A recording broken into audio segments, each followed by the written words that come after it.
ভারত নিয়ন্ত্রিত কাশ্মীরের জম্মু অঞ্চলের আখনুর, সাম্বা, কাঠুয়া এবং আরও কয়েকটি স্থানে ড্রোন হামলা হয়েছে।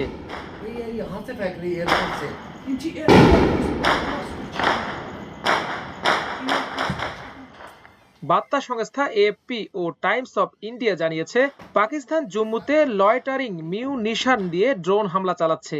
বৃহস্পতিবার রাতে এ হামলার ঘটনা ঘটে।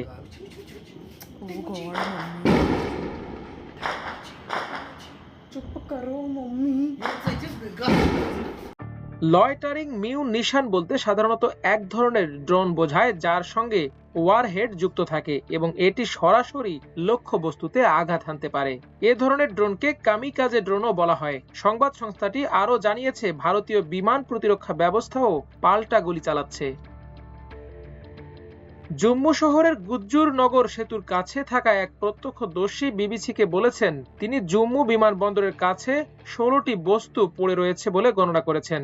ওই প্রত্যক্ষদর্শী বিবিসিকে বলেছেন যে ওই সময় বাজার বন্ধ ছিল এবং তারা লোকজনকে দৌড়াদৌড়ি করতে দেখেছেন। তখন সাইরেন বাজছিল এবং গোটা শহরে বিদ্যুৎ সংযোগ বিচ্ছিন্ন হয়ে গিয়েছিল।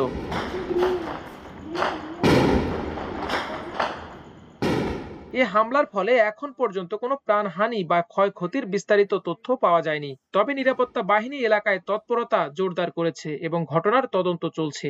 এদিকে ভারতীয় সেনাবাহিনীর সূত্র বিবিসিকে জানিয়েছে, জম্মু প্রতিরক্ষা ব্যবস্থা সক্রিয় করা হয়েছে। এ সময় গোটা শহর জুড়ে এয়ার সাইরেন বাজছিল। এর আগে ভারতীয় সেনাবাহিনীর 50 জন সদস্য নিহত হয়েছে দাবি করে পাকিস্তান। বৃহস্পতিবার সংবাদ মাধ্যম আল জাজিরা এক প্রতিবেদনে এ তথ্য প্রকাশ করে। ওই প্রতিবেদনে বলা হয়েছে, পাকিস্তানের তথ্যমন্ত্রী আতাউল্লাহ তারার বলেন, ভারত শাসিত ও পাকিস্তান শাসিত কাশ্মীরকে বিভক্তকারী নিয়ন্ত্রণ রেখায় গোলাগুলির সময় পাকিস্তানের সশস্ত্র বাহিনীর হাতে 40 থেকে 50 জন ভারতীয় সেনা নিহত হয়েছেন।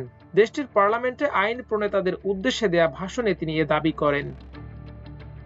এদিকে ভারত দাবি করছে, পাকিস্তান ও পাকিস্তান শাসিত কাশ্মীরের অভ্যন্তরে সন্ত্রাসী ঘাঁটিতে বিমান হামলায় কমপক্ষে 100 সন্ত্রাসী নিহত হয়েছে। অন্যদিকে পাকিস্তানের হামলায় নিহত ভারতীয়দের সংখ্যা বেড়ে 16 জনে দাঁড়িয়েছে। সেনাবাহিনী পাকিস্তানের একাধিক স্থানে বিমান প্রতিরক্ষা রাডার এবং সিস্টেমে আঘাত করেছে। যদিও ভারতীয় ড্রোন হামলায় সামরিক স্থাপনা ক্ষতির দাবি খারিজ করে দিয়েছে পাকিস্তান।